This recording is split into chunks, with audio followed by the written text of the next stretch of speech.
यह कुंडली है भारत के प्रधानमंत्री श्री अटल बिहारी वाजपेयी जी की। अटल बिहारी वाजपेयी जी 1999 से 2004 तक भारत के प्रधानमंत्री रहे। अटल बिहारी वाजपेयी जी की यह कुंडली तुला लगन की कुंडली है। तुला लगन के स्वामी होते हैं शुक्र, जो कि द्वितीय भाव में स्थित हैं। लग्नेश जब द्वितीय भाव में बैठता है तो व्यक्ति धनवान और भाग्यवान होता है।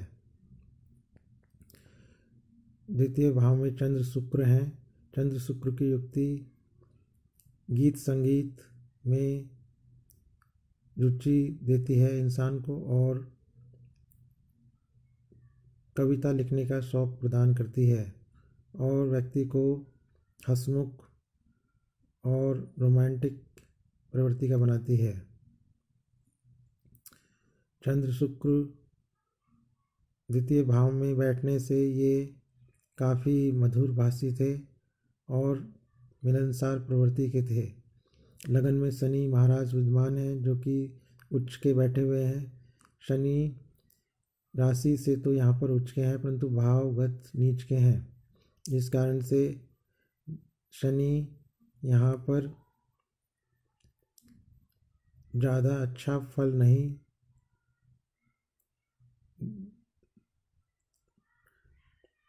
ज़्यादा अच्छा फल नहीं देंगे। शनि यहाँ पर शश नामक पंच महापुरुष योग भी बना रहे हैं, परंतु शनि का फल मध्यम ही रहेगा क्योंकि भावगत नीच के हैं। तृतीय भाव में सूर्य बुध गुरु का राजयोग बना हुआ है।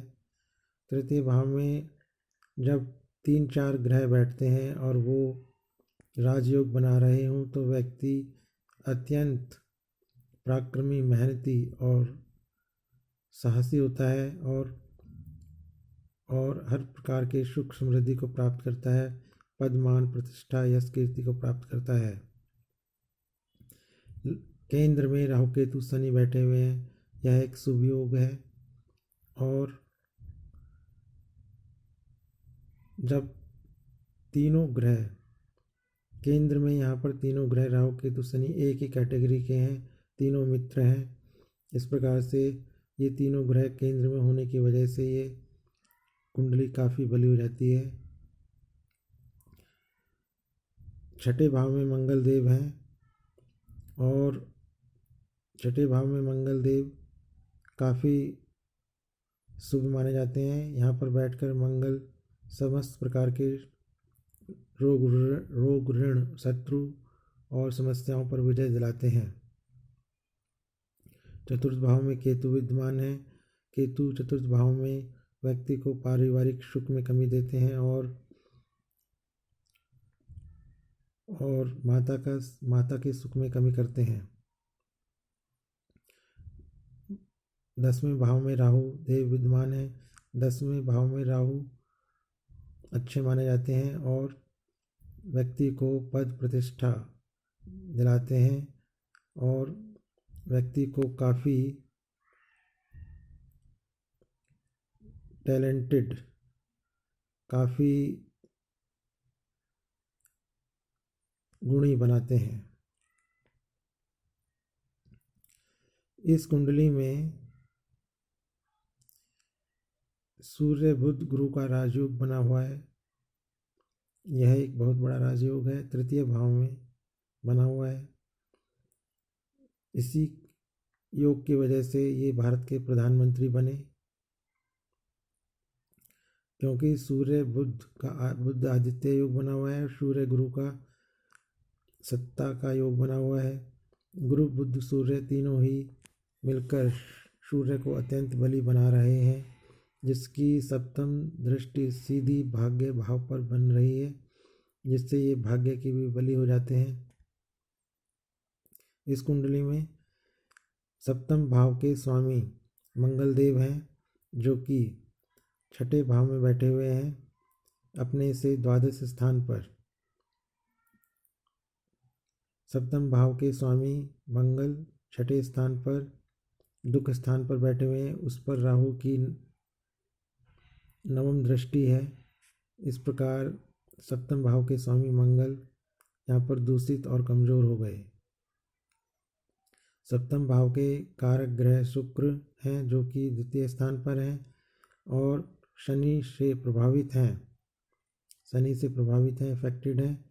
शनि का साइड इफेक्ट शुक्र पर है और राहु की पंचम दृष्टि भी शुक्र पर है, जिससे शुक्र यहाँ पर कमजोर हो जाते हैं। सप्तम भाव के स्वामी मंगल कमजोर हो गए और सप्तम भाव के कारक शुक्र भी कमजोर हो गए और पीड़ित हो गए। और सप्तम भाव में कोई ग्रह भी नहीं है। सप्तम भाव पर सीधी शनि की दृष्टि आ गई, इस वजह से इनकी शादी नहीं हो पाई और शादी हीनता का योग इनकी कुंडली में बन गया। पंचम भाव के स्वामी शनि महाराज हैं। पंचम भाव शिक्षा का, संतान का और ज्ञान विज्ञान का भाव होता है। पंचम भाव में 11 नंबर लिखा हुआ है जो कि शनि की राशि है। शनि यहाँ पर केंद्र में लगन में विराजमान है, परंतु शनि यहाँ पर राशिगत तो उच्च के हैं परंतु भावगत नीच के होने की वजह से कमज़ोर पड़ गए हैं। और शनि पर मंगल की दृष्टि भी है। शनि पर मंगल की अष्टम दृष्टि है, जिससे शनि और भी कमज़ोर हो गए और दूषित हो गए। पंचम भाव के कारक ग्रह गुरु हैं, जो कि गुरु जो हैं केतु से इफेक्टेड हैं और शनि की तीसरी दृष्टि गुरु पर पड़ रही है। शनि राहु केतु जहाँ भी बैठते हैं वे अपने से आगे और पीछे के घर को इफेक्टेड करते हैं, प्रभावित करते हैं और दूषित प्रभाव डालते हैं। इस प्रकार पंचम भाव के स्वामी गुरु केतु और शनि से दूषित हैं और कमज़ोर हैं। और पंचम भाव में कोई ग्रह भी नहीं है और कोई दृष्टि भी नहीं है किसी ग्रह की, इस वजह से इनको संतान का सुख भी नहीं मिला। तृतीय भाव में सूर्य बुध गुरु का योग और अष्टम भाव में मंगल, ये दोनों ही योग मिलकर व्यक्ति को विजय पराक्रम का योग दे करके व्यक्ति को साहसी, बलवान और सफल बनाते हैं। इस कुंडली में दीर्घायु का योग भी बना हुआ है। अष्टम भाव के स्वामी शुक्र हैं, जो कि द्वितीय भाव में स्थित हैं। शुक्र की सीधी दृष्टि अष्टम भाव पर है। अष्टमेश की दृष्टि अष्टम भाव पर होना व्यक्ति को दीर्घायु बनाता है। इसके अलावा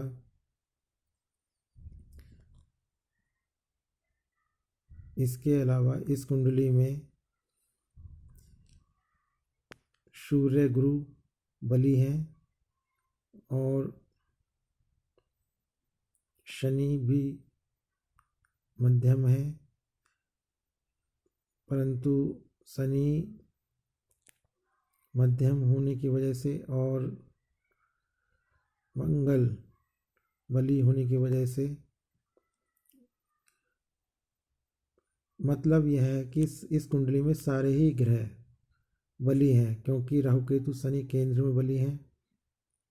सूर्य बुध गुरु तृतीय भाव में बली हो गए, इस वजह से ये दीर्घायु हुए। और इस कुंडली में अष्टम भाव पर चंद्र की शुभ दृष्टि भी आ रही है। अष्टमेश की दृष्टि और चंद्रदेव की दृष्टि अष्टम भाव में होने की वजह से ये दीर्घायु हुए। कुल मिलाकर यह कुंडली अत्यंत बली है और शुभ है। इस प्रकार हम देखते हैं कि यह कुंडली काफ़ी अच्छी है और श्रेष्ठ है। अगर आपको हमारी इस वीडियो से शिक्षाप्रद और ज्ञानप्रदक जानकारी मिली हो तो कृपया हमारे चैनल को सब्सक्राइब करें और हमारे वीडियो को शेयर और लाइक करें।